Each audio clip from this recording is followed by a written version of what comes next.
கிறிஸ்துக்குள் பிரியமானவர்களே, நம்முடைய பிதாவாகிய கடவுளிடமிருந்தும் ஆண்டவராகிய இயேசு கிறிஸ்துவிடமிருந்தும் அனைவருக்கும் கிருபையும் சமாதானம் உண்டாவதாக. ஆமென். ஒரு சந்தியின் 6ஆம் வெள்ளிக்கிழமையாகிய இந்த நாளிலே கடவுளுடைய வார்த்தை தியானிக்கு தெரிந்து கொள்ளப்பட்ட வேத பகுதி மார்க் எழுதின சுவிசேஷம் 14ஆம் அதிகாரம் வசனங்கள் 32 முதல் 42 வரை நாம் அதனை ஏற்கனவே வாசித்திருக்கிறோம். ஆண்டவரை நோக்கி நாம் வேண்டுதல் செய்வோம்.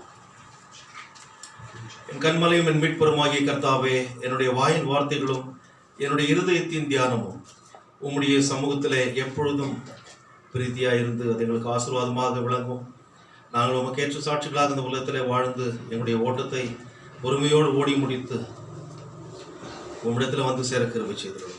மீட்பர் இயேசுவின் மூலம் ஜெபிக்கிறோம் பிதாவே, ஆமென். கிறிஸ்துக்குள் பிரியமானவர்களே, இந்த நாளிலே நாம் கெத்செமனையிலே ஆண்டவராகிய இயேசு கிறிஸ்து அவர் எப்படி வியாகுலத்தோடு ஜெபிக்கிறார், அந்த வியாகுலத்தின் நோக்கம்தான் என்ன, அந்த வியாகுலம் தற்செயலாக ஏற்பட்டதா, அது கடவுளுடைய சித்தமா, ஏன் அவர் கேட்க வேண்டும், ஏன் அவர் அப்படி வியாகுலப்பட வேண்டும் என்றெல்லாம் பல கேள்விகள் நமக்கு எழலாம் இந்த பேசேஜில். ஆனால் இது கடவுளுடைய திருவுள சித்தம் என்பதை ஆண்டவர் அங்கே நிறைவேற்றுவதை நாம் பார்க்கிறோம். வெற்றி சிறந்தவராக அவர் ஜெபிக்கின்ற போது, அப்பா பிதாவே, உமக்கு சித்தமானால் இந்த பாத்திரம் என்னை விட்டு நீங்க கடவுது, ஆனாலும் என்னுடைய சித்தம் அல்ல, உம்முடைய சித்தத்தின்படியே ஆக கடவுது என்று சொல்லி அவர் தன்னை முழுமையாக ஒப்பு கொடுத்தார். So the mental agony of Jesus Christ in Gethsemane. கெத்செமனையிலே இயேசு கிறிஸ்துவுடைய வியாகுல ஜபம் என்ற இந்த தலைப்பில் நாம் இந்த நேரத்தில் தியானம் செய்வோம். கெத்செமனே என்ற கிரேக்க வார்த்தைக்கு ஆயில் பிரஸ் என்று சொல்லி அர்த்தம். அதாவது எண்ணெயை பிரஸ் என்று சொல்கின்ற போது ஆலை என்று சொல்லலாம், கடைந்து எடுக்கின்ற, பிழிந்து எடுக்கின்ற ஒரு இடம். இது ஒரு இடம் என்று சொல்லி லூக்கா எழுதின சுவிசேஷத்தில், மார்க் எழுதின சுவிசேஷத்திலும் இங்கே 32வது வசனத்தில் சொல்லுகின்ற போது மார்க் சுவிசேஷகனும் இதைத்தான் சொல்கிறார். 14ஆம் அதிகாரம் மார்க் 14:32 பின்பு கெத்செமனே என்னப்பட்ட இடத்திற்கு வந்தார்கள் என்று சொல்லி. யோவான் தன்னுடைய சுவிசேஷத்தில் எழுதுகின்ற போது 18ஆம் அதிகாரம் 1ஆம் வசனத்தில் 2ஆம் வசனத்தில் எழுதுகின்ற போது அதை ஒரு தோட்டம் என்று சொல்கிறார். தி கார்டன் ஆஃப் கெத்செமனே. அங்கு, அதாவது இது எந்த இடத்துல இருக்கிறது என்று பார்க்கும்போது அது தோட்டமோ அல்லது இடமோ, இந்த நேரத்தில் அதை பற்றி அதிகமாக நாம் ஆராய்ச்சி செய்வதை விட அடுத்ததாக என்ன சொல்லப்படுகிறது என்பதையும் நாம் பார்ப்போம். It is a place or garden where Jesus often went alone or with his disciples.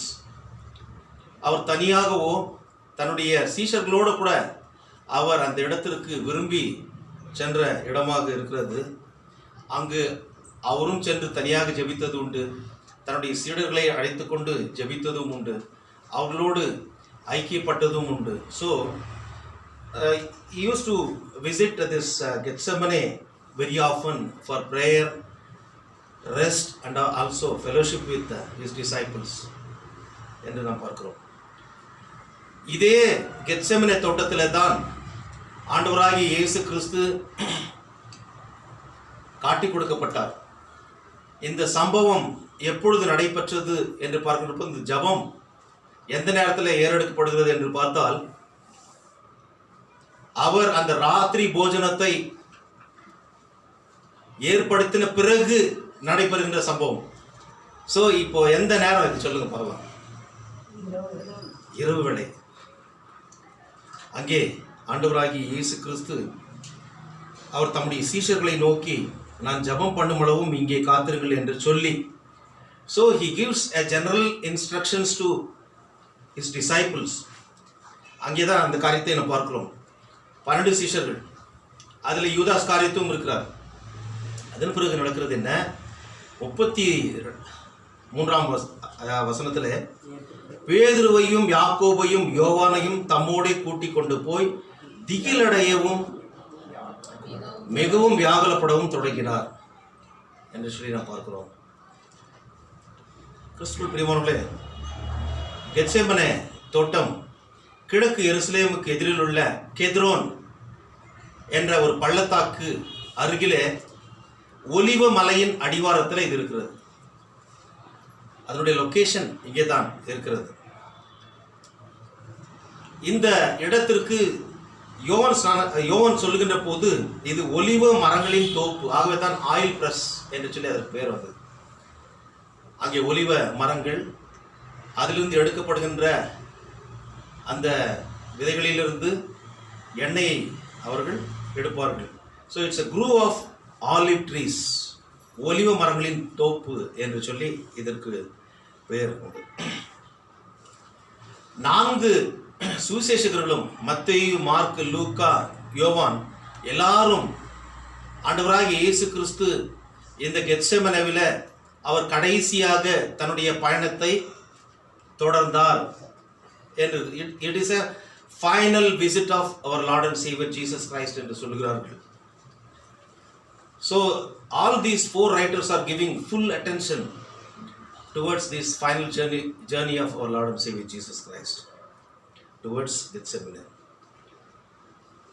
இந்த இடத்திலே அவர் கைது செய்யப்படுகின்ற ஒரு காரியத்தை கூட நாம் பார்க்கிறோம்.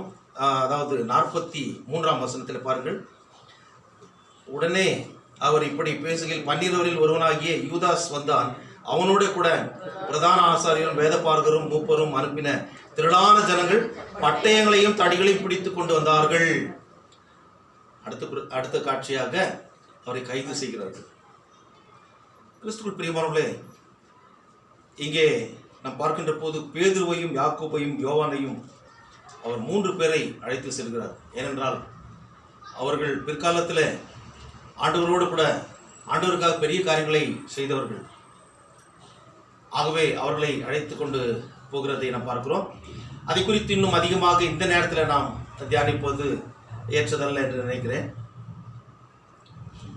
அவர்களிடத்தில் அவர் சொல்லுகின்ற ஒரு காரியம் 34ஆம் வசனம், அப்பொழுது அவர் என் ஆத்தும மரணத்துக்கு ஏதுவான துக்கம் கொண்டிருக்கிறது, நீங்கள் இங்கே தங்கி விழித்திருங்கள் என்று சொல்லி சற்று அப்புறம் போய் தரையிலே விழுந்து அந்த வேலை தம்மை விட்டு நீங்கி போகக்கூடுமானால் அது நீங்க வேண்டும் என்று வேண்டிக் கொண்டு, அப்பா பிதாவே எல்லாம் உம்மாலே கூடும், இந்த பாத்திரத்தை என்னிடத்திலிருந்து எடுத்து போடும், ஆகிலும் என் சித்தத்தின்படி அல்ல உம்முடைய சித்தத்தின்படியே ஆக கடவுது என்றார். So he gives a very specific instructions to all these 3 disciples. நீங்கள் இங்கே தங்கி விழித்திருங்கள் என்று சொல்லி அதன் பிறகு அவர்களை ஜெபிக்க சொல்லுகிறார். 38ஆம் வசனம், நீங்கள் சோதனைக்கு உட்படாத படிக்கு விழித்திருந்து ஜெபியுங்கள், ஆவி உற்சாகம் உள்ளது, மாம்சமோ பலவீனம் உள்ளது என்றார். அவர்களுக்கு சொல்லுகின்ற ஒரு காரியம், நீங்கள் இங்கு தங்கி இருந்து ஜெபியுங்கள். Watch and pray, watch and pray என்று அவர் சொல்லுகிறார். ஜெபியுங்கள். அதே நேரத்தில் ஏனோதான என்று அல்ல, நீங்கள் விழிப்புள்ளவர்களாக இருந்து, அதான் வாட்ச், விழிப்புள்ளவர்களாக அந்த உணர்வோடு கூட ஜெபிக்கின்ற போது, நம்முடைய தேசத்திற்காக நாம் ஜெபிக்கின்ற போது, அழிந்து கொண்டிருக்கின்ற ஆத்துமாக்களுக்காக ஜெபிக்கின்ற போது, அந்த உணர்வோடு நாம் ஜெபிக்கின்ற போது கடவுள் பெரிய காரியங்களை அவர் செய்வார். அந்த உணர்வோடு வாட்ச் அண்ட் ப்ரே, விழித்திருந்து ஜெபிக்கின்ற ஒரு அனுபவத்தை இங்கே அவர் கற்றுக் கொடுக்கிறார்.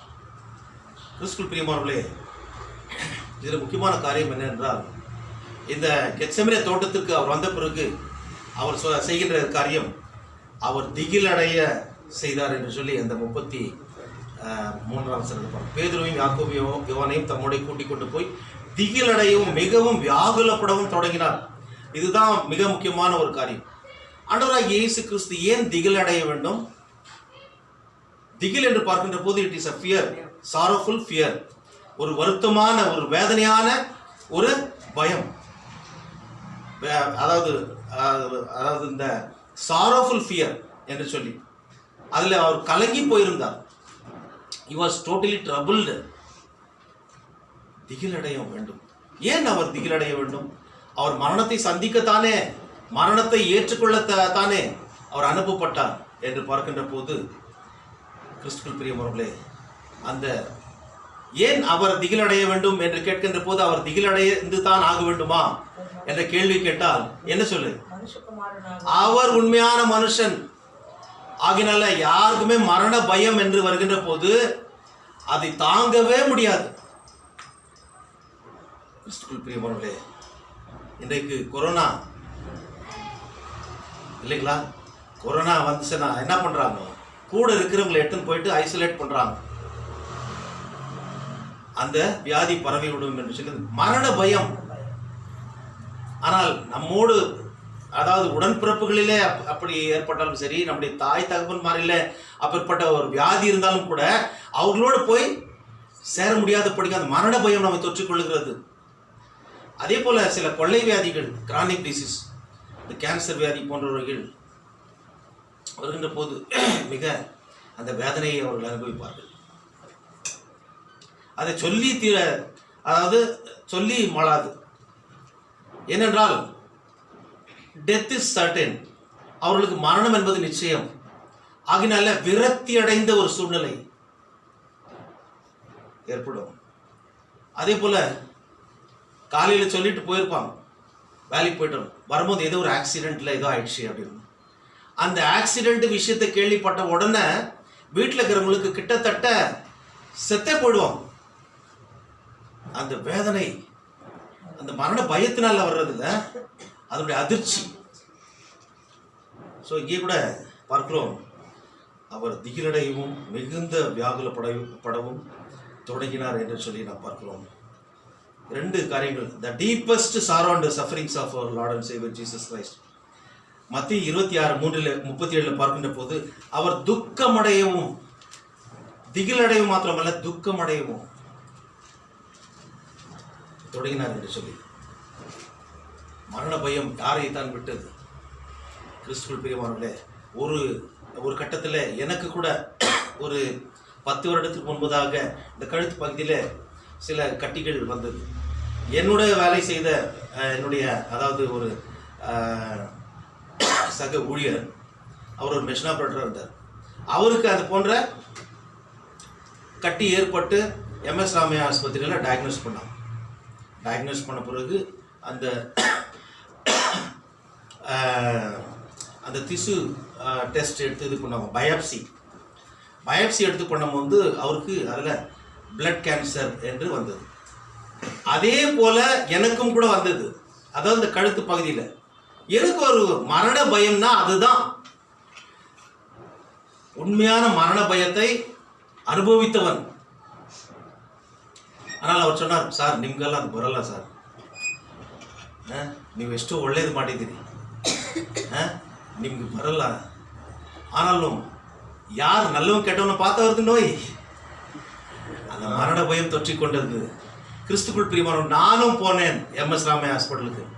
அங்கே அந்த பயாப்சி பண்ணல, ஏன்னா நிறைய இருந்ததுனால சரி 1-2 எடுத்துடலாம், எக்ஸிஷன் பண்ணி எடுத்துட்டாங்க. அது 2 கட்டி எடுத்து டெஸ்ட் பண்ணாங்க. ஆனால் அந்த ಸರ್ಜನ್ சொல்லும் போது என்னை பார்க்கும்போதே அவர் சொல்லிட்டார், ನಿಮ್ಗೆ ಏನು ಆಗಿಲ್ಲ, ನೀವ್ಯಾಕೆ ಎದುರ್ಕೊಳ್ತೀರಿ, ಇಲ್ಲಲ್ಲ ಇದು ನಮ್ಮ ಇವ್ರಿಗೆ ಈ ಥರ ಒಂದು ಪ್ರಾಬ್ಲಮ್ ಆಯಿತು. ನನ್ನ ಜೊತೆ ಕೆಲಸ ಮಾಡುವ ಒಬ್ಬರು ಮೆಷಿನ್ ಆಪ್ರೇಟರ್ ಇದ್ದಾರೆ, ಅವ್ರಿಗೂ ಈ ಥರ ಆಯಿತು, ನೀವೇನು ಯೋಚನೆ ಮಾಡಬೇಡಿ, ಅದು ಬರುವಾಗ ಅದು ನೋಡಿದ ತಕ್ಷಣ ನಾನು ಹೇಳ್ಬೋದು அப்படின்னு. ஓரளவுக்கு எனக்கு ஒரு தைரியம் வந்தது. மரண பயத்திலேருந்து கொஞ்சம் ஒரு ரிலீஃப். ஆனாலும் கூட அந்த டெஸ்ட் முடிந்து வருகிற வரைக்கும், ஆனால் கடவுள் என்னை தேர்ச்சினார். சகோதரி தேவகிருபை 3 மணிக்கு எழுந்து ஜெபம் பண்ணோம். மனைவி ஜெபித்தார்கள், வீட்டில் இருக்கிறவர்கள் எல்லாம் ஜெபித்தார்கள், நான் ஜெபித்தேன். கடவுள் பேசுவார், அப்படியே பலப்படுத்துவார். கடைசியில் அந்த டெஸ்ட் வந்த பிறகு எதுவும் இல்லை என்று சொல்லி, அதற்கு முன்பதாகவே கடவுளுடைய ஊழியத்திற்கு என்று ஒப்பு கொடுத்திருந்தேன். 1930 வருடத்துக்கு முன்பதாகவே FMBவில் மிஷனரியாக போக ஒப்பு கொடுத்து குடும்ப சூழ்நிலையின் காரணமாக போக முடியாத ஒரு சூழ்நிலை. ஆனால் கடவுள் இந்த காரியத்தின் மூலமாக மறுபடியுமாக என்னோட பேசி கடவுளுடைய ஊழியத்திற்கு என்று அப்பொழுது நான் என்னுடைய மனைவியை ஒப்பு கொடுத்தோம். அதற்கு முன்பதாகவே ஒப்பு கொடுத்தோம். வேலையை ராஜினாமா செய்து போக வேண்டும் என்று சொல்லி கிட்டத்தட்ட ஒரு 6 மாதத்துக்கு முன்னாடி, இந்த பிரச்சனையெல்லாம் ஆகிறதுக்கு முன்னாடி. ஆனாலும் கூட கடவுள் இந்த பாடுகளின் வழியாக, உபத்திரங்களின் ஊடாக அவர் நம்முடைய விசுவாசத்தை அவர் பரீட்சை செய்கின்ற போது, அதில் நாம் வெற்றி பெறுகின்ற போது அவர் அதிகமாக மெச்சிக்கொள்வார். அது என்னுடைய பர்சனல் எக்ஸ்பீரியன்ஸ்.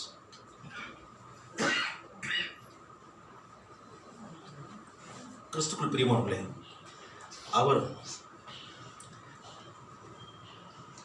திகிலடையவும் மிகவும் வியாகுலப்படவும் தொடங்கினார். வியாகுலம் என்று சொல்லுகின்ற போது இட் இஸ் அன் ஆகனி என்று சொல்லி கிரேக்க வார்த்தையில் பார்க்கின்ற போது அகோனியா, கிரேக்க வார்த்தையிலிருந்து இந்த இங்கிலீஷ்லலாம் ஆகனின்றதெல்லாம் மென்டல் ஆகனி, மனசோர்வு, மன உளைச்சல், வேதனை. இந்த ஒரு மனுஷனா இருக்கிற எனக்கு இந்த ஆகினால் தான் அந்த காரியத்தை கேட்கிறார்.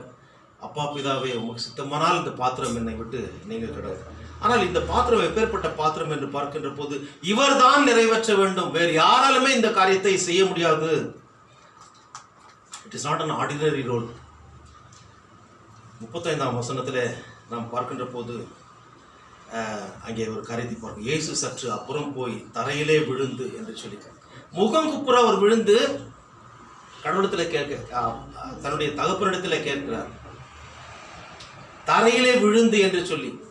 இப்போ நம்ம பாடின அந்த பாடல கூட பாருங்க, ஏன் இந்த பாடையா முழந்தாள் படியிட்டு தாழவும் மும்முறை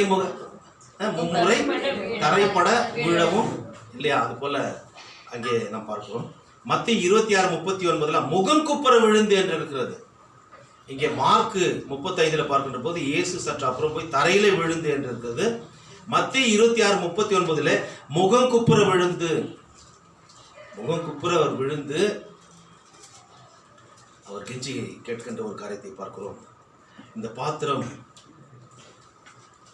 உமக்கு சித்தமானால் என்னை விட்டு நீங்க கடவுது, ஆனாலும் என்னுடைய சித்தமல்ல உம்முடைய சித்தப்படியே ஆக கடவுது என்று சொல்லி அவர் ஜெபம் பண்ணினார். ஆனால் இன்னொரு பக்கம் பார்க்கின்ற போது அவருடைய சீஷர்கள் ஜெபிக்க முடியாத படிக்கு அவர்கள் கண்கள் நித்திரை மயக்கமாக இருந்தது. They showed their laziness and letharginess. அவரோடு கூட அழைத்து செல்லப்பட்டவர்கள், அவரோடு கூட காத்திருந்து ஜெபிக்க கடமைப்பட்டவர்கள், அவர்கள் செய்த காரியம் என்ன? அவர்கள் நித்திரை மயக்கமாக இருந்தார்கள். கிறிஸ்துக்குள் பிரியமானவர்களே, Jesus' prayer was not an arrogant attempt to resist God's will or even to change God's plan. அவருடைய திட்டத்தை உடைத்து போட வேண்டும் என்றோ அல்லது அதனை மாற்றி அமைக்க வேண்டும் என்ற ஒரு கேடுகட்ட எண்ணத்தோடு, ஒரு கெட்ட எண்ணம் இல்லையா, அந்த ஒரு எண்ணம் அவருக்கு வரவே இல்லை. ஒரு மனுஷனாக அந்த எண்ணம் வரலாம், நம்முடைய திட்டம் இப்படியாக இருக்கிறது, இதை சொல்லி பார்க்கலாம் என்று சொல்லி. ஆனால் he never wanted God's will to be defeated. அப்படி சித்தத்தின்படியாக கடவுது என்று சொல்லி. கிறிஸ்துவுக்குள் பிரியமானவர்களே, இந்த அகனி என்று சொல்கின்ற போது அகோனையா என்ற அந்த கிரேக்க வார்த்தைக்கு கண்டெஸ்ட் என்று அர்த்தம், போட்டி. என்ன இது வியாகுலத்துக்கும் போட்டிக்கு என்ன இருக்குது என்று பார்க்கின்ற போது கிறிஸ்துவுக்குள் பிரியமான கண்டெஸ்ட் பை ரெஸ்லிங், போராடி அந்த அது போட்டியில மேற்கொள்வது. ரெஸ்லிங் ஏன்னா குத்துச்சண்டையா இல்ல மல்யுத்தமா? மல்யுத்தம் தானே. ரெஸ்லிங்னா மல்யுத்தம். ரெண்டு பேரு அப்படியே கட்டி புரண்டு அடிச்சு இது முகெல்லாம் அப்படி கிழிச்சு போட ரத்தம் ஊத்தும் அது போல. ஆனாலும் கூட அந்த வேதனையில ஜெயிக்க வேண்டும் என்று சொல்லி விரும்புவார்கள். ஸ்போர்ட்ஸ்ல தான் ஒரு severe struggle R conflict with pain and suffering. அந்த போராட்டம் தொடர்ந்து கொண்டே இருக்கும். நான் எப்படியாவது ஜெயிக்கணுன்றது வெறி வந்துடும். புரிச்சுக்கல? அதுதான் அது உச்சகட்டமாக போகும்போது அவன் காலை கூட ஒடிச்சிட்டு இந்த ஜெயிச்சிடலாம். அவன் வந்து ரிப்ஸ் மேலே இப்போ வந்து அடிக்கிறவன் வந்து ரிப்ஸ் மேலே குத்துருவான். சில இதுங்களில் நான் இந்த பாக்ஸிங்கில் பார்த்து ரிப்ஸ் ஒடிச்சிடுன்றான் ஆச்சுங்களா. கழுத்தை வந்து ஒடிச்சு செத்துருவான்.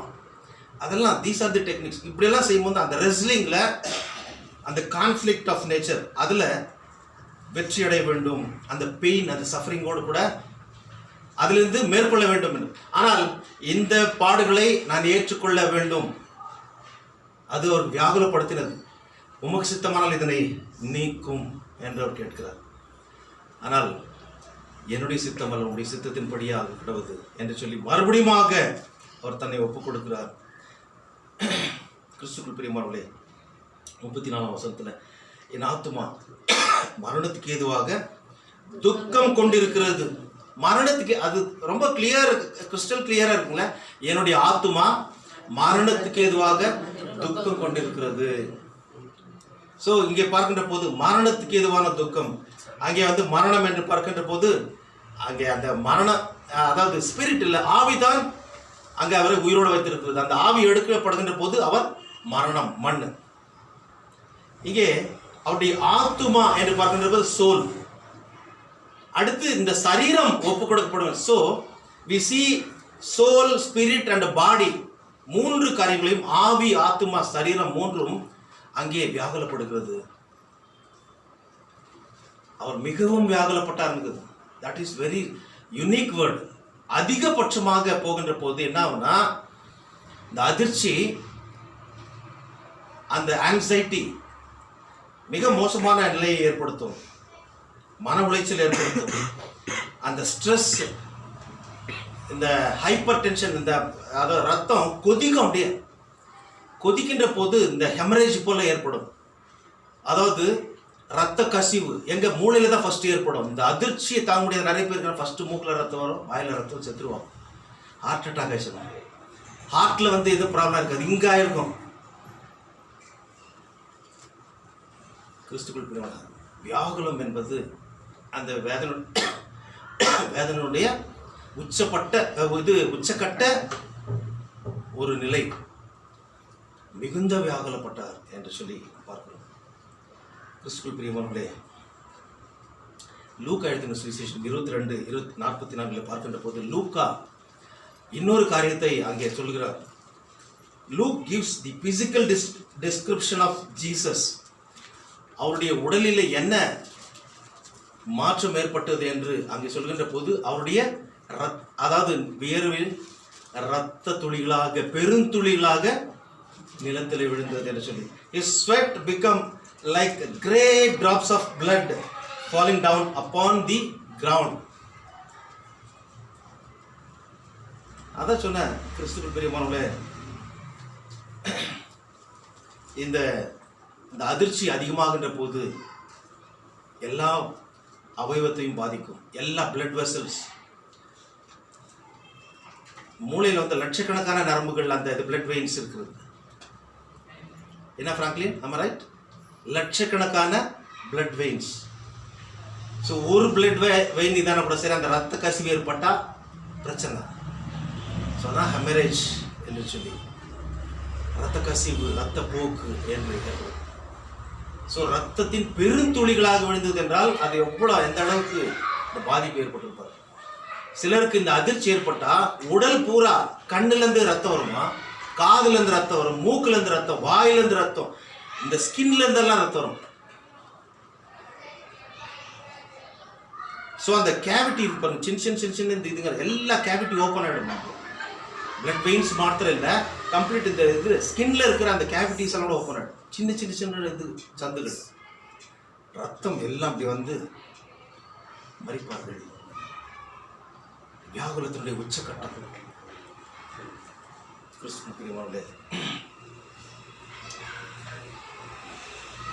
இந்த பாடுகளை எல்லாம் ஆண்டவராகிய இயேசு கிறிஸ்து ஏற்றுக்கொண்டார்.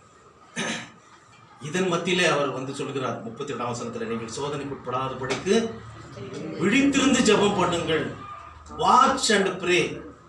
ஏனென்றால் ஜெபித்து அவர் வெற்றி கண்டவர்.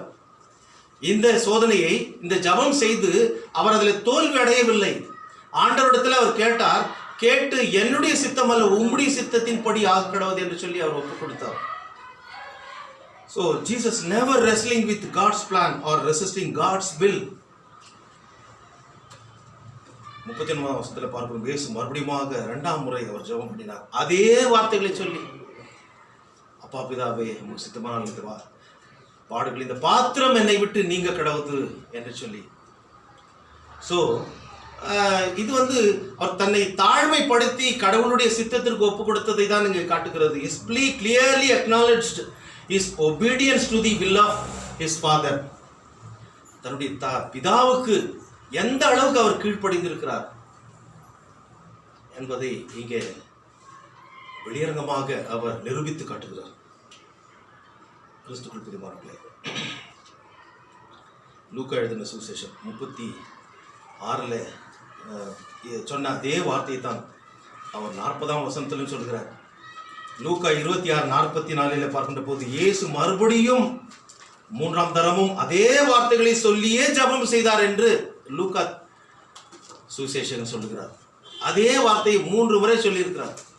3 முறையும் சொல்லுகின்ற போது என்னுடைய சித்தத்தின்படி அல்ல உம்முடைய சித்தத்தின்படியே என்று சொல்லி. So he totally submitted his soul, his spirit and body towards the will of God. என்னுடைய சித்தம் அல்ல ஆண்டவரே உம்முடைய சித்தத்தின்படியே ஆக கடவுது என்று சொல்லி அவர் தன்னை ஒப்புக்கொடுத்தார். கிறிஸ்துவுக்குள் பிரியமானவர்களே,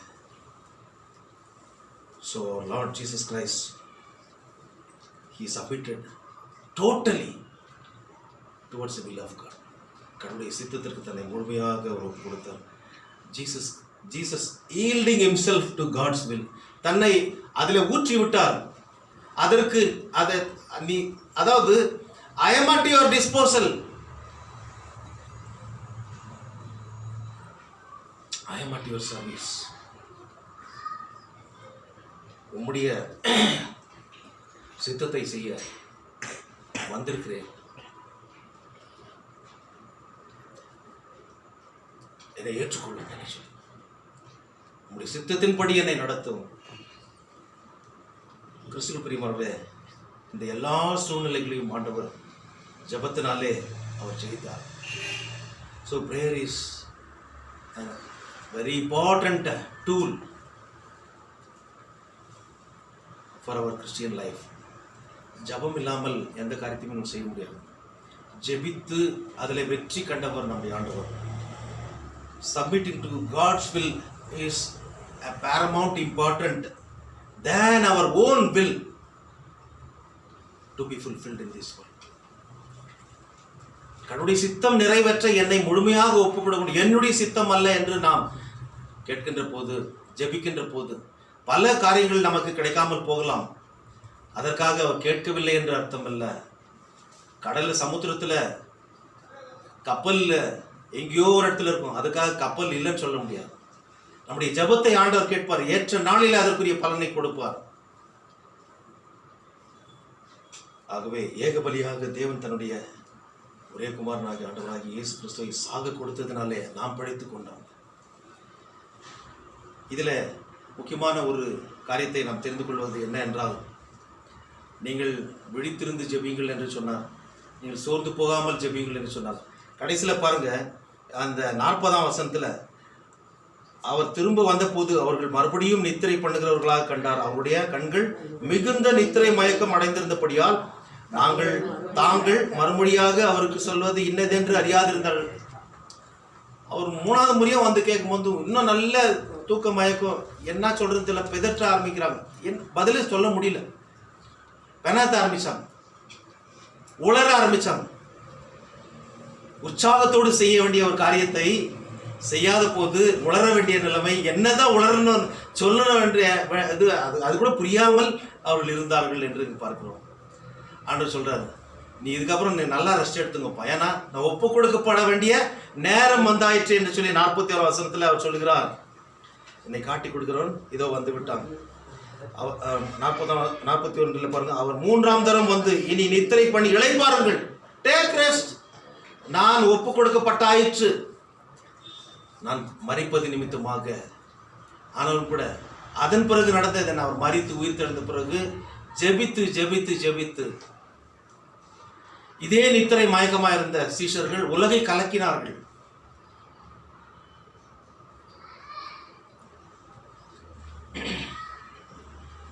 So Jesus Christ won the victory over Satan as he declared to his father, your will be done, உம்முடைய சித்தம் ஆக கடவுது என்று சொல்லி அவர் தன்னை ஒப்பு கொடுத்தது நிமித்தமாக பிசாசானுடைய திட்டத்தை அவர் தோல்வியடை செய்தார், நொறுக்கி போட்டார், அவருடைய தலையை நசுக்கினார்.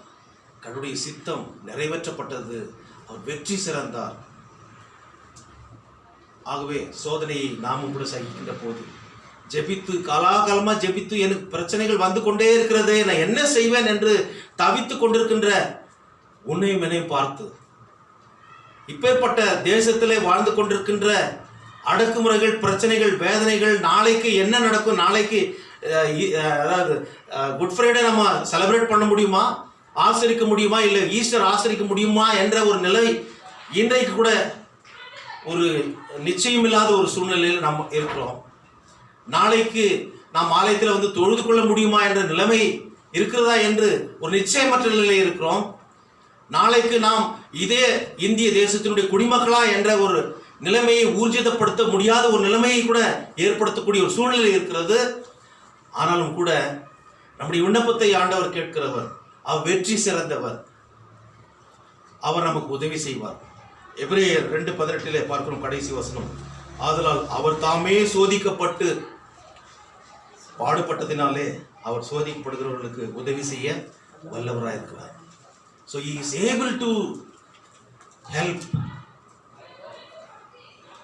those who encounter the temptation, trials in their life. ஆகவே கிறிஸ்துவுக்குள் பிரியமானவர்களே, பிரச்சனை வருகின்ற போது ஆண்டவரை தான் நாம் பார்க்க வேண்டும். சோதனை வருகின்ற போது ஆண்டவர் சொன்ன அந்த காரியத்தை தான் செய்யணும். விழித்திருந்து ஜெபிக்கின்ற போது எப்பேற்பட்ட நிலைமையும் நாம் சாதித்து காட்ட முடியும். அவர் சாதனை வீரர். அவரை பின்பற்றி செல்கின்ற நாமும் கூட நம்முடைய வாழ்க்கையிலே சாதிக்க முடியும். ஆகவே அதற்கு ஜெபம் தேவை. ஆண்டவரை பின்பற்றி செல்கின்ற அந்த மனப்பக்குவம் நமக்கு தேவை. ஆகவே இந்த உணர்வுகளோடு இந்த பாடுகளின் நாட்களிலே தொடர்ந்து நாம் பயணம் செய்ய பரிசுத்த ஆவியானவர் தாமே நம்மை பலப்படுத்தி ஆசீர்வதித்து காப்பாராக. ஆமென். எல்லா புத்திக்கும் மேலான தெய்வீக சமாதானம் நம்முடைய இருதயங்களையும் சிந்தனைகளையும் கிறிஸ்து இயேசுக்குள்ளாக நம்மை பலப்படுத்தி காப்பாராக. ஆமென்.